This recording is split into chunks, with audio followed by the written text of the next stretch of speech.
Everyone, this is Ultra Runner. Welcome back to the channel. Today I want to just take a quick look at Mondo and really the Hot Toys sub line Hono line. I'm looking at updating my comic shelf, because right now I only have two comic true characters ish. Would be the Hot Toys Jinx and Vi's on the way, and so I wanted to build out that shelf with just a couple other comic characters, and thinking about my favorite Marvel, DC characters. And so I started looking into the Hono line, and I was like, okay, this be good. And then I remember, okay, Hono hasn't really even shown anything in a while. They've released a couple figures, but they haven't actually shown anything.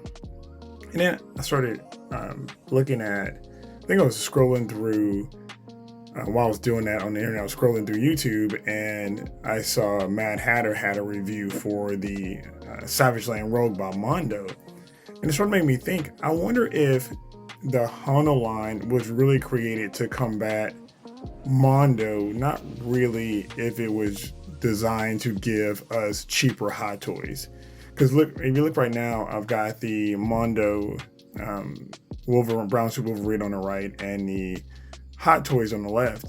And if you look at the two in comparison, they're the same thing, but not really done the same way. Mondo was a jointed action figure, which a lot of Hot Toys collectors don't typically prefer. But that Mondo line sells out every single time. Like, it's hard to get those units, especially the time release. So they're typically done, sold out pretty quickly. And their time release are really cool, because as long as you get your order in before the time's up, then you're good. As opposed to like a Hot Toys exclusive, where you actually have to, be in the queue and all that insanity.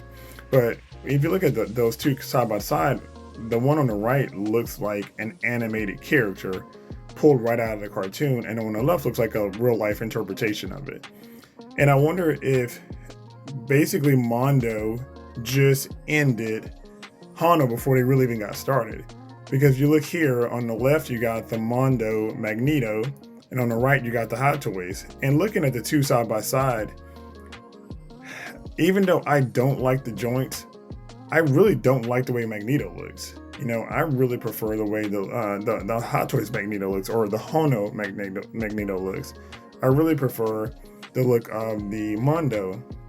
I say joints and all. I think the effects to me are a little cooler.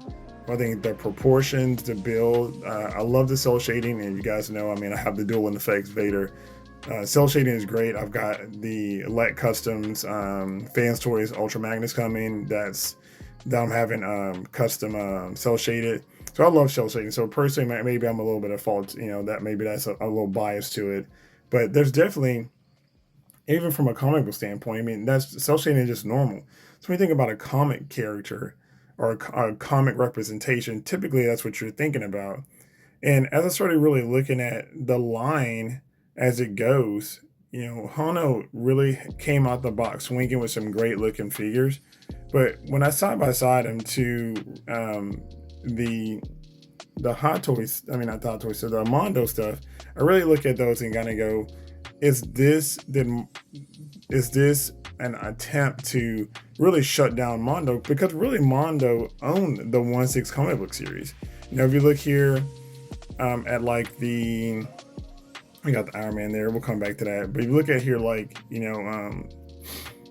some of the characters that they've released, you've got, I think you've got some deep cuts here, like Omega Red, you've got, Storm, which is not a deep cut at all.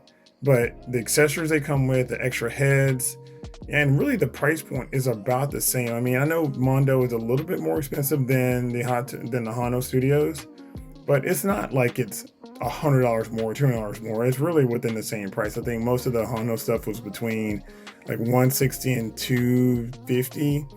I know the Iron Man was a little bit more expensive, to like $285, I think. And then the Hono stuff ranges from like $200 to, I don't know, like $245, maybe $265.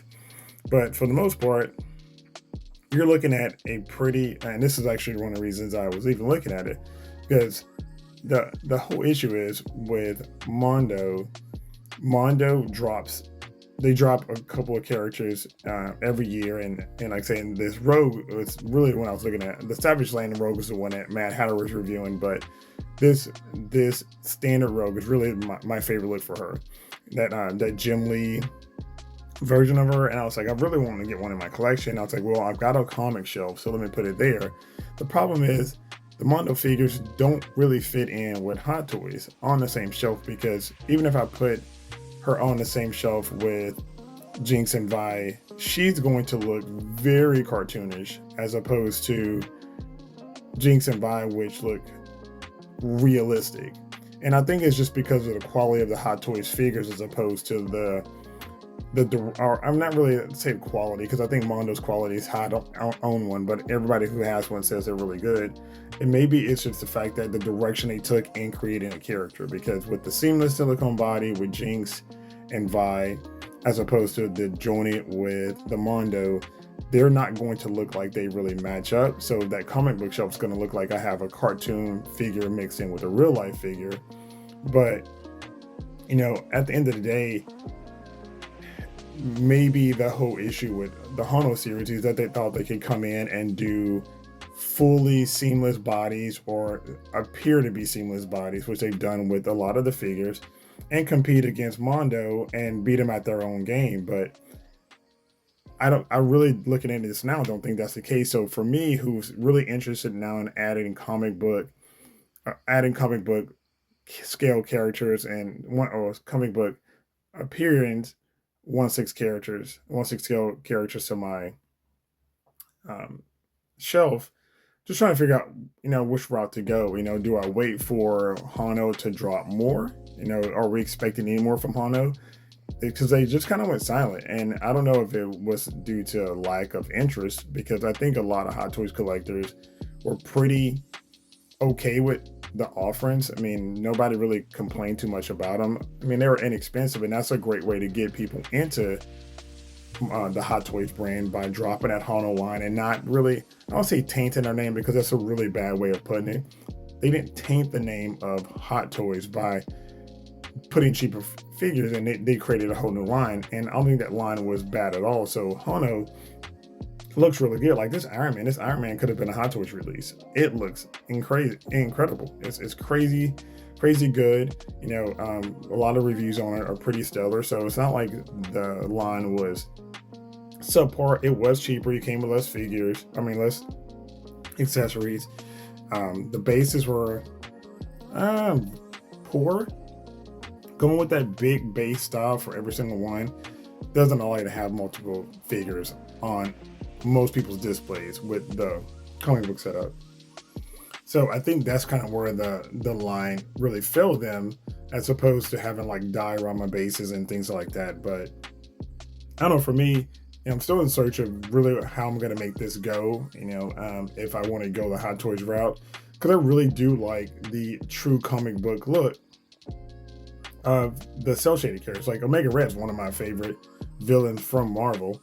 You know, he's definitely, I love him as X-Men, even though I'm not a huge fan of the color red, which I've said multiple times.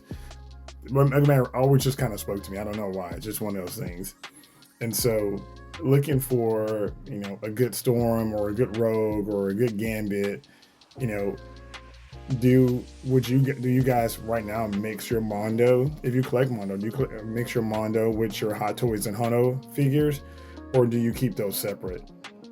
Yeah, I'm thinking about picking one up, just if I can find one at a decent price online, just kind of see what it looks like visually. Maybe it doesn't really take away from that much, because I'd love to get Rogue. Like I said, Rogue is my second favorite female from Marvel, and my favorite is Psylocke. So I'm hoping that they'll do a Psylocke. I hadn't seen one or anything about her yet, and I know right now Mondo's a little questionable as a company, just what was, you know, they're owned by Funko, and Funko is struggling right now. So a lot of people no one really knows what's going to happen with Mondo. Is Mondo going to fold? If Funko folds, will they get sold off? You know, whatever the case might be, will they remain independent? But, you know, as far as the Hono line's even, I guess, weirder, because you have a line that was really popping. The community really was in awe of it. You know, like this Spider-Man, everybody was happy to have a Spider-Man that they could truly pose up and move around. as opposed to most of the Hot Toys Spider-Man, which are just have to be in statue form because their suits, don't allow them to really move around like they should. But I don't know. Let me know your guys' thoughts, on this. I'm really just kind of torn right now as opposed to what I'm going to do as far as my comic collection. Am I going to just continue to wait and see what Hot Toys does?